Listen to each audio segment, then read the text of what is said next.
જે student study માટે Australia જવાનું વિચારી રહ્યા છે એ સ્ટુડન્ટ અને પેરેન્ટ્સે કઈ બાબતોનું ધ્યાન રાખવું જોઈએ? 4 મેજર પોઈન્ટ્સનું ધ્યાન રાખવું પડશે જે ઓસ્ટ્રેલિયા ટાર્ગેટ કરી રહ્યા છે. રાઈટ. નંબર 1, સ્ટુડન્ટ્સે કમ્પલસરી તેમના રિસન્ટ એજ્યુકેશનમાં 65% અથવા તો 6.5 CGPA લાવવા પડશે. રાઈટ. નંબર 2, સ્ટુડન્ટ્સને એક ઇંગ્લિશ એક્ઝામ ક્લિયર કરવી પડશે જે PTE છે અને તેમાં પણ એમનો સ્કોર 58+ હોવો જોઈએ.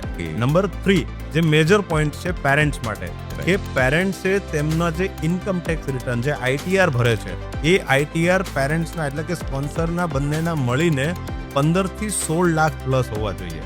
અને નંબર 4, અગર સ્ટુડન્ટનો બેચલર પછી કોઈ એજ્યુકેશન ગેપ હોય, લાઈક એમની એમ્પ્લોયમેન્ટ હિસ્ટ્રી બોલતી હોય, તો આ એમ્પ્લોયમેન્ટ હિસ્ટ્રીનું પ્રોપર જસ્ટિફિકેશન વિથ ધ બેંકમાં સેલરી આવતી હોય અથવા તો પ્રોપરલી એમનું કેશમાં સેલરી સ્લિપ જોશે. તો હવે તમે પણ જો ઓસ્ટ્રેલિયા માટે વિચારી રહ્યા છો તો કોમેન્ટમાં લખો ઓસ્ટ્રેલિયા, એમની એક્સપર્ટ ટીમ તમને સંપર્ક કરશે. આ વાત પર વિચાર જરૂર કરજો.